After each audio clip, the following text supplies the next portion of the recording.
अस्सलाम वालेकुम dear students, कैसे हैं आप सब। उम्मीद है आप सब बखैरियत होंगे, ईमान और सेहत की बेहतरीन हालतों में होंगे इंशाल्लाह। हमने स्टार्ट किया हुआ इंसान का दिल, और लास्ट लेक्चर के अंदर हमने इंसान के दिल की साख्त देखी थी और हमने थोड़ा सा इस डायग्राम के बारे में डिस्कस किया था कि खून कहाँ से ऑक्सीजनेटेड खून आ रहा होता है, कहाँ से डीऑक्सीजनेटेड खून आ रहा होता है, कहाँ पे जा रहा होता है, कैसे हमारी पूरी बॉडी के अंदर सर्कुलेट करता है। तो आज हम इस चीज़ को दोबारा देखेंगे, इसके रिवाइज़ करेंगे इसको अच्छे से, इसका बहुत ही डिटेल के अंदर बहुत ईजी वे के अंदर समझ के पढ़ेंगे। अगर हम दिल के अंदर खून की गर्दिश को देखें तो दिल में कैसे खून की गर्दिश हो रही है। आपको पता है हमारा जो दिल है ये डबल पंप की तरह काम करता है, 2 दफ़ा पंप करता है खून को, एक दफ़ा ऑक्सीजनेटेड खून को और एक दफ़ा डीऑक्सीजनेटेड खून को। तो सबसे पहले क्या होता है, हमारा सुपीरियर वेना का सुपीरियर, ठीक है, यहाँ से ऊपर वाले जो हमारे बॉडी पार्ट्स हैं, जो हमारा हेड है, शोल्डर, नेक, ठीक है, यहाँ से सारा जो खून आता है डीऑक्सीजनेटेड खून वो आता है यहाँ पे हमारे राइट एट्रियम के अंदर। और जो हमारे नीचे वाले बॉडी पार्ट्स हैं, ठीक है, जो हमारे हार्ट से नीचे जितने भी बॉडी पार्ट्स हैं, हमारी लेग्स हैं, हमारा एब्डोमेन है, हमारे जो ऑर्गन्स हैं, वाइटल ऑर्गन, सबसे जो डीऑक्सीजनेटेड खून इकट्ठा होकर आता है वो भी यहाँ पे राइट एट्रियम के अंदर आ जाता है। ये दायां एट्रियम लिखा हुआ है, ठीक है, यहाँ पे। और इसको ब्लू कलर से इसलिए शो किया हुआ है क्योंकि इसके अंदर डीऑक्सीजनेटेड खून होता है। अभी मैं आपको ये डायग्राम बना के बोर्ड के ऊपर सारा समझाऊंगी डिटेल के अंदर, ठीक है। तो यहाँ पे सारा डीऑक्सीजनेटेड खून आ गया दाएं एट्रियम के अंदर, ठीक है। अब दायां एट्रियम कॉन्ट्रैक्ट करेगा और खून कहाँ पे आएगा, दाएं वेंट्रिकल के अंदर, ठीक है। दाएं वेंट्रिकल के अंदर हमारा खून आ गया। अब ये जो दायां वेंट्रिकल है ये जब कॉन्ट्रैक्ट करेगा तो खून कहाँ चला जाएगा, यहाँ से पल्मोनरी आर्टरी के अंदर, और पल्मोनरी आर्टरी आगे जाके 2 में डिवाइड हो जाएगी और दोनों साइड के लंग्स के अंदर खून चला जाएगा ताकि वहाँ पे इसकी ऑक्सीजनेशन हो सके। ये ब्लू कलर आपको डीऑक्सीजनेटेड खून को शो करता है। डीऑक्सीजनेटेड का आपको पता है जिसमें ऑक्सीजन की कमी होती है, और इसको ऑक्सीजन, इसके अंदर ऑक्सीजन को ऐड करने के लिए ही इसको फेफड़ों की तरफ लेके जाया जाता है, ठीक है। अब जब खून राइट एट्रियम से राइट वेंट्रिकल के अंदर आता है तो यहाँ पे वाल्व्स लगे होते हैं, ठीक है, पर्दा लगा होता है। यहाँ पे ट्राइकस्पिड वाल्व है, ट्राइकस्पिड वाल्व, इसके 3 पर्दे होते हैं इस वाल्व के। तो यहाँ से जब ये राइट वेंट्रिकल कॉन्ट्रैक्ट करेगा तो खून वापस ना जाए, इसलिए हमने इस पर्दों को यहाँ से बंद कर दिया जाता है। और यहाँ से मैंने आपको बताया था, यहाँ पे जब पल्मोनरी आर्टरी जाती है तो यहाँ पे सेमी ल्यूनर वाल्व होता है, ठीक है। सेमी ल्यूनर, सेमी कहते हैं हाफ को, ल्यूनर कहते हैं चांद को। ये जो आपको इसकी शेप नज़र आ रही है ये हाफ चांद की शेप है, ठीक है। फुल मून कैसे होता है, ऐसे, पूरा मून ऐसे होता है। और ये क्या बना हुआ है, हाफ मून बना हुआ है, यहाँ पे भी हाफ मून, तो इसको सेमी ल्यूनर वाल्व कहते हैं। अब जो है हमारा खून यहाँ से चला गया फेफड़ों के पास, वहाँ से जाके ऑक्सीजन हासिल करेगा, ठीक है, जो कैपिलरीज होती है एल्वोलाई के ऊपर, हम सारा पीछे डिटेल में डिस्कस करके आ चुके हैं पिछले चैप्टर के अंदर। तो वहाँ से ऑक्सीजनेशन होगी, अब खून के अंदर ऑक्सीजन ऐड होगी। खून अब कैसे आएगा, खून अब यहाँ से पल्मोनरी वेन्स के ज़रिए हमारे दिल के अंदर वापस आएगा, इधर से भी और इधर से भी। ये आएगा कहाँ पे, हमारे एट्रिया के अंदर हमारा खून आएगा। जब बायां एट्रिया कॉन्ट्रैक्ट करेगा तो यहाँ से खून जो है डाइकस्पिड वाल्व के ज़रिए, इसके 2 पर्दे होते हैं, डाइकस्पिड वाल्व के ज़रिए हमारे लेफ़्ट वेंट्रिकल में चला जाएगा, बाएं वेंट्रिकल के अंदर चला जाएगा। अब जब बायां वेंट्रिकल कॉन्ट्रैक्ट करेगा तो खून कहाँ जाएगा, एओर्टा में, और हमारी पूरी बॉडी के अंदर खून फैल जाएगा। ये हमने थोड़ा सा यहाँ से डायग्राम के ऊपर से ओवरव्यू देखा, हमारा खून कहाँ से आ रहा है, कहाँ जा रहा है।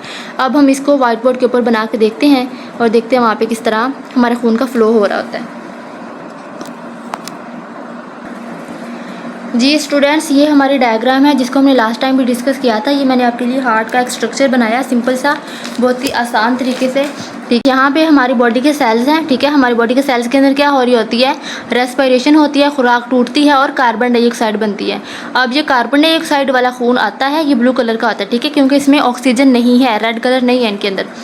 अब ये कार्बन डाइऑक्साइड वाला खून आता है हमारे सुपीरियर वेना केवा के जरिए राइट एट्रियम के अंदर। राइट एट्रियम के अंदर यहाँ पे लगे हुए हैं 3 कस्पिड वाल्व, ठीक है, ट्राइकस्पिड वाल्व। यहाँ से हमारा खून जाएगा राइट वेंट्रिकल के अंदर, दाएं वेंट्रिकल के अंदर, ठीक है, दायां वेंट्रिकल है ये। और यहाँ ये जब दायां वेंट्रिकल कॉन्ट्रैक्ट करेगा तो यहाँ पे सेमी ल्यूनर वाल्व के जरिए हमारा ब्लड जाएगा पल्मोनरी आर्टरी के अंदर। और पल्मोनरी आर्टरी के बाद आगे क्या है, पल्मोनरी आर्टरी ये दोनों साइड पे डिवाइड होगी, ठीक है। यहाँ पे मैंने सिर्फ एक साइड शो की हुई है। ये जाएगी आगे, हमारे लंग्स हैं, हमारे लंग्स के पास क्या होता है, हमारे लंग्स के यहाँ पे होती है एल्वोलाई, जहाँ पे गैसेस का एक्सचेंज होता है। एल्वोलाई के पास होती है हमारी ब्लड की कैपिलरीज, ये ब्लड की कैपिलरीज गैसेस का एक्सचेंज करती हैं। जो यहाँ से डीऑक्सीजनेटेड खून गया था, इस खून में से ऑक्सीजन जो होती है ये एल्वोलाई से ऑक्सीजन को ले लेता है और कार्बन डाइऑक्साइड को एल्वोलाई को दे देता है। एल्वोलाई इसको लेके जाती है, हम सांस के ज़रिए बाहर निकाल देते हैं कार्बन डाइऑक्साइड को। लेकिन जो ऑक्सीजन होती है यहाँ से वो ब्लड के अंदर शामिल हो जाती है। अब हमारा ब्लड हो गया रेड कलर का, ठीक है। अब वो ब्लड पल्मोनरी वेन, यहाँ से ये रेड कलर की वेन आ रही है, पल्मोनरी वेन के ज़रिए यहाँ से हमारी बॉडी में आएगा, कहाँ पे आएगा, बाएं एट्रियम के अंदर। बायां एट्रियम जब कॉन्ट्रैक्ट करेगा तो खून आएगा हमारे बाएं वेंट्रिकल के अंदर, और जब बायां वेंट्रिकल कॉन्ट्रैक्ट करेगा तो हमारा खून जाएगा यहाँ से आयोटा के अंदर, और आयोटा के बाद यहाँ से पूरी बॉडी की तरफ हमारा खून चला जाता है और जाके वहाँ पे सेल्स को ऑक्सीजन देता है। जब सेल्स ने ऑक्सीजन इस्तेमाल कर ली, फिर ये साइकिल शुरू हो जाता है। सेल्स ने ऑक्सीजन इस्तेमाल कर ली और वहाँ पे कार्बन डाइऑक्साइड बना दी। अब फिर से वो डीऑक्सीजनेटेड खून यहाँ पे आता है राइट साइड पे, right atrium, ventricle, pulmonary artery के ज़रिए लंग्स में उसकी ऑक्सीजनेशन होती है और फिर वहाँ से ऑक्सीजनेटेड खून यहाँ पे आता है और फिर ये ऐसे पूरी बॉडी में चला जाता है। तो ये साइकिल चलता रहता है, ठीक है, इस तरह। अब हम इसको बुक के ऊपर से पढ़ लेते हैं। खून की गर्दिश हमारे किस तरह खून की गर्दिश होती है जी। दिल की दाएं साइड जिस्म से आने वाला खून हासिल करती है, जिस्म से आने वाला, जिस्म की तरफ से आ रहा है खून, ठीक है, कहाँ से आ रहा है, जिस्म की तरफ से, और फेफड़ों की तरफ भेज देती है। जिस्म से खून आया तो आप खुद मुझे बताएं कि अगर जिस्म से हमारा खून आएगा हमारे दिल के पास तो वो कौन सा खून होगा, ऑक्सीजनेटेड होगा या डीऑक्सीजनेटेड। ज़ाहिर है वो डीऑक्सीजनेटेड खून है, क्योंकि हमारे जिस्म में क्या, सेल्स ने वहाँ पे सेलुलर रेस्पिरेशन की और वहाँ पे ऑक्सीजन बनी है, उसको फेफड़ों की तरफ लेकर जाएंगे। फेफड़ों की तरफ क्यों लेकर जाएंगे, ताकि उसमें से गैसेस का एक्सचेंज हो सके।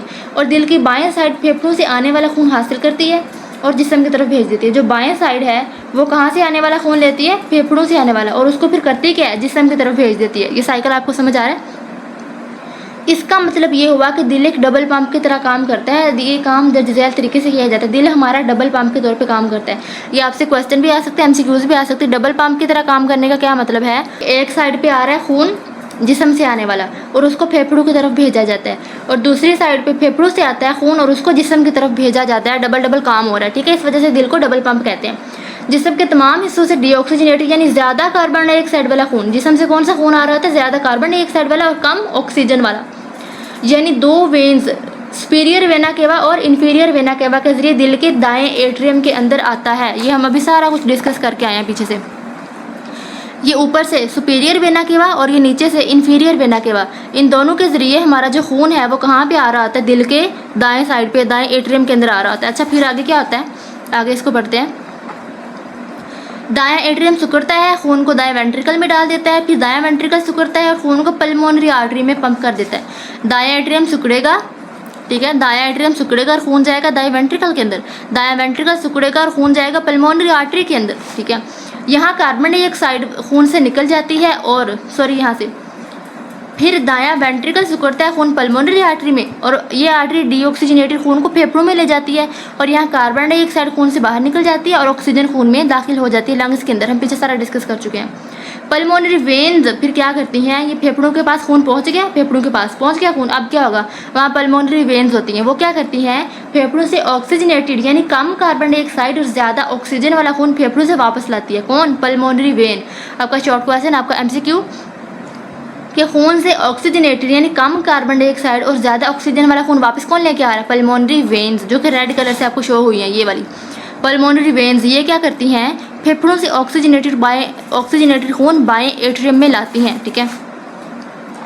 अच्छा, ये वेन्स दिल के बाएं एट्रियम में खुलती हैं। इस खून को बाएं वेंट्रिकल में डाला जाता है और फिर बायां वेंट्रिकल सिकुड़ता है और बड़ी आर्टरी यानी आयोटा में खून को पंप कर देता है। बड़ी आर्टरी आयोटा, यहाँ पे ऑक्सीजनेटेड खून है, सारा ऑक्सीजनेटेड।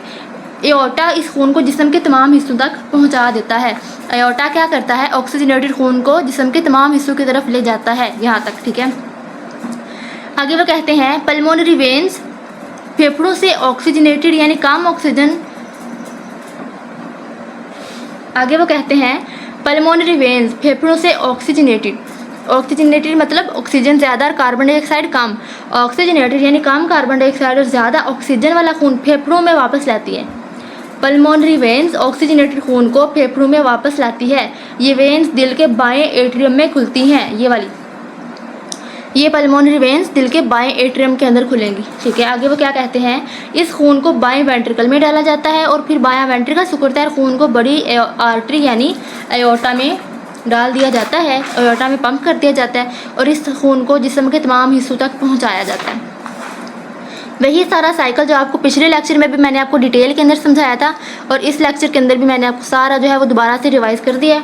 एक दफ़ा सिर्फ इसका लास्ट टाइम ओवरव्यू देख लें। यहाँ से ये सुपीरियर वेना केवा, डीऑक्सीजनेटेड खून को दाएं एट्रियम के अंदर लेके आ रही है, दायां एट्रियम सिकुड़ेगा, खून जाएगा दाएं वेंट्रिकल के अंदर, दायां वेंट्रिकल सिकुड़ेगा और खून जाएगा पल्मोनरी आर्टरी के अंदर, इधर से लंग्स के पास, लंग्स से ऑक्सीजनेशन हो जाएगी और खून वापस आएगा पल्मोनरी वेन के ज़रिए हमारे दिल के बाएं एट्रियम के अंदर, बाएं एट्रियम सिकुड़ेगा, खून जाएगा बाएं वेंट्रिकल के अंदर, बायां वेंट्रिकल सिकुड़ेगा और खून जाएगा आयोटा के अंदर, आयोटा के बाद पूरी बॉडी के अंदर खून फैल जाएगा। ठीक है, यहाँ पे वो कहते हैं सिस्टमिक सर्कुलेशन। सिस्टमिक का मायने होता है बॉडी, हमारा जिस्म, पल्मोनरी का मायने होता है फेफड़े यानी कि हमारे लंग्स, और सिस्टमिक का मतलब होता है हमारी बॉडी, हमारा जिस्म। इस चीज़ को आपने लाजमी याद रखना है। सिस्टमिक सर्कुलेशन में ज़्यादा दबाव की वजह से खून जिस्म के तमाम हिस्सों तक पहुंच जाता है। सिस्टमिक का मतलब क्या था, जिस्म, इसमें खून कहाँ जाएगा, जिस्म के तमाम हिस्सों के पास। दूसरी तरफ जो पल्मोनरी सर्कुलेशन है, कम दबाव की वजह से फेफड़ों में खून आहिस्ता रफ्तार से गुजरता है। फेफड़ों में से खून आहिस्ता आहिस्ता क्यों गुजरता है, क्योंकि एक तो वहाँ पे दबाव कम है, प्रेशर कम है, और दूसरी वजह उन्होंने खुद ही बता दी, ताकि फेफड़ों में गैसों के तबादले के लिए मुनासिब वक्त मिल जाए, इसलिए वहाँ पे खून आहिस्ता आहिस्ता जाता है। ठीक है, अब यहाँ पे उन्होंने यहाँ पे जो डायग्राम दिखाई गई है इसको देखें। पल्मोनरी और सिस्टमिक सर्कुलेशन दोनों आपको दिखा दी गई हैं। ठीक है, यहाँ से ये हमारा लंग है, ये सॉरी हमारा हार्ट है, हमारा दिल बना हुआ है, ये इसकी राइट साइड है। राइट साइड पे क्या आता है, जिस्म के सारे हिस्सों से खून आ रहा होता है। कौन सा खून, डीऑक्सीजनेटेड खून आ रहा होता है, जो कि ब्लू कलर से हमें शो किया हुआ है। ठीक है, डीऑक्सीजनेटेड खून आता है। वो खून कहाँ जाता है, डीऑक्सीजनेटेड खून जाता है हमारे फेफड़ों के पास।